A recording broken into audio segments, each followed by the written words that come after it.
My name's Max Feinstein, and I'm an anesthesia resident at the Mount Sinai Hospital in New York City. I was recently driving down the highway, and I found a man laying unconscious in the middle of the highway. So I got out and started doing CPR. Afterwards, I began to wonder, what are the medical legal implications of actually providing out-of-hospital care? And to answer that question, I decided to ask a lawyer.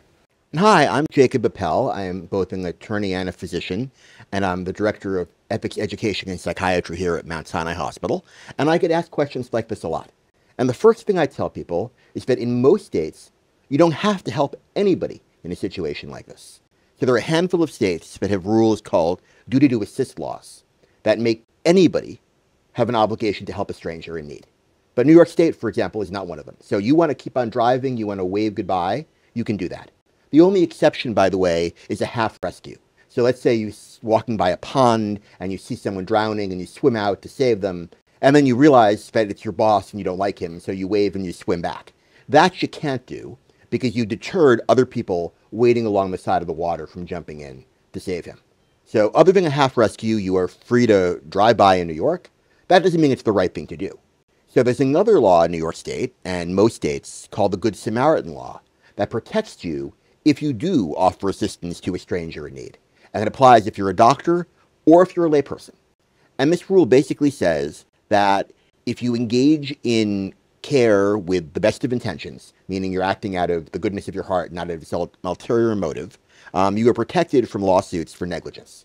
So the exceptions are if you engage in intentional damage to the person, like you realize it's your boss and you don't like him, so then you stab him with your scalpel, then you're not protected. Or if you engage in reckless conduct, or some might call it gross negligence. You don't uphold the standard that an ordinary person would know is the standard to behave with. But beyond that, you're protected from liability if you help a stranger in need. Does not apply in the hospital setting, does not apply if you're their doctor, but a stranger in public, you're protected. Interesting. One of the things that I started thinking about after this incident that I described is wondering whether I should carry any sort of medical equipment in my car. One of the things that I wish that I had had, for example, was at least a pair of gloves. And then I started wondering, well, would it make sense for me to carry, say, a bag valve mask or, and I don't think that I would do this, but carrying intubation equipment, this would not be something that I have ever thought about before until I found myself in the situation. I'm curious what you would recommend. I mean, you certainly could, and carrying equipment that is suitable to the kind of expertise you have can only be a good thing, and you're going to be protected if you use that equipment in the appropriate or roughly appropriate ways. I'm a psychiatrist. I don't carry a couch with me, so there are limits. But I always say in a situation where you're helping a stranger, there are three things you should do as a physician.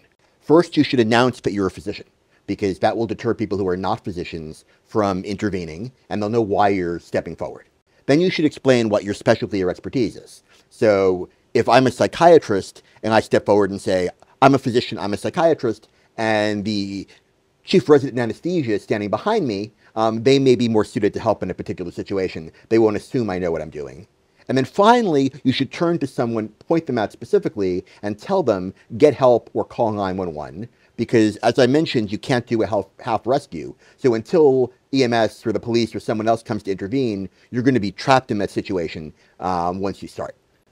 One of the questions that also came up, and I'm thinking about this as you're describing laws varying state by state, what happens if you're 30,000 feet off the ground in a metal tube traveling at 500 miles an hour?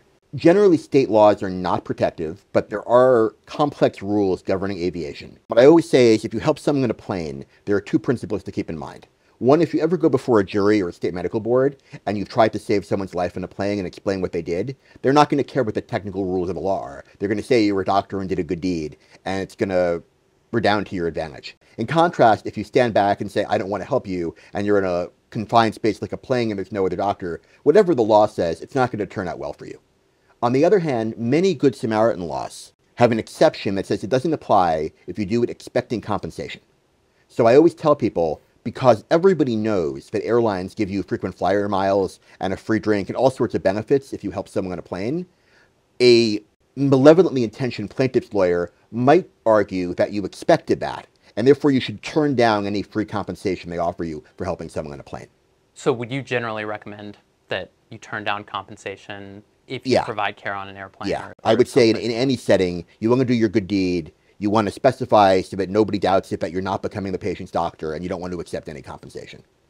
Whatever limited amount they give you, the 500 miles and frequent flyers or the free drink isn't worth the hassle it could generate. One of the questions that subsequently came up since this incident that I had, someone suggested to me that if you are a physician and you assume care of a person outside of the hospital, you should not relinquish that care until someone of an equal training or higher has arrived. Is that anything that you've heard of? Is there any truth to that? So there's some truth to that. I wouldn't say an equal level of training.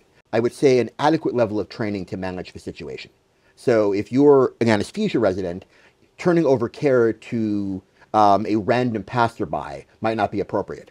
But turning over care to an EMT who may not have the anesthesia training you do, but can manage the situation is fine. The other thing I always mention is there's no medical record for someone you see in a strange place. Someone comes up to you. If you're doing this, I would at least write down in a paragraph or an index card or somewhere, document what you did. So if this ever does become a legal issue, you can say right afterwards, I wrote down what happened. Speaking of charting and thinking about privacy, is it inappropriate to discuss what has happened out in public, say among colleagues or on a YouTube channel? Can I post the link to the news article that related to this story that was written after the event happened? So there are things that you legally can do and things that you should do. So legally, you probably can do all of that. You're not in a doctor-patient relationship. It's not private healthcare information. From an ethical point of view, publicizing someone else's medical issues probably isn't ideal. And from a practical matter, if you want to avoid the kind of publicity that could generate litigation, far better off not to generate interest. If you go home and tell your spouse what happened, I think that's absolutely fine. If you share it on CBS News, you may generate a backlash. One of the other concerns that I had was whether my being a resident has any bearing on, what any sort of untoward legal consequences that could unfold, say, if something goes wrong. In your opinion, is there any difference in the advice that you would give to someone who's either a medical student versus being a resident or a fellow versus being an attending? So the law is the same, but that doesn't mean that you're not more likely to be targeted if you fit one of these categories rather than another one. So simply from a matter of discretion, I probably would be more discreet about this if I were a doctor. If I were a random person and I revived a stranger on the street, I might be thrilled at this and go tell CBS News, and the odds of them suing me are very low.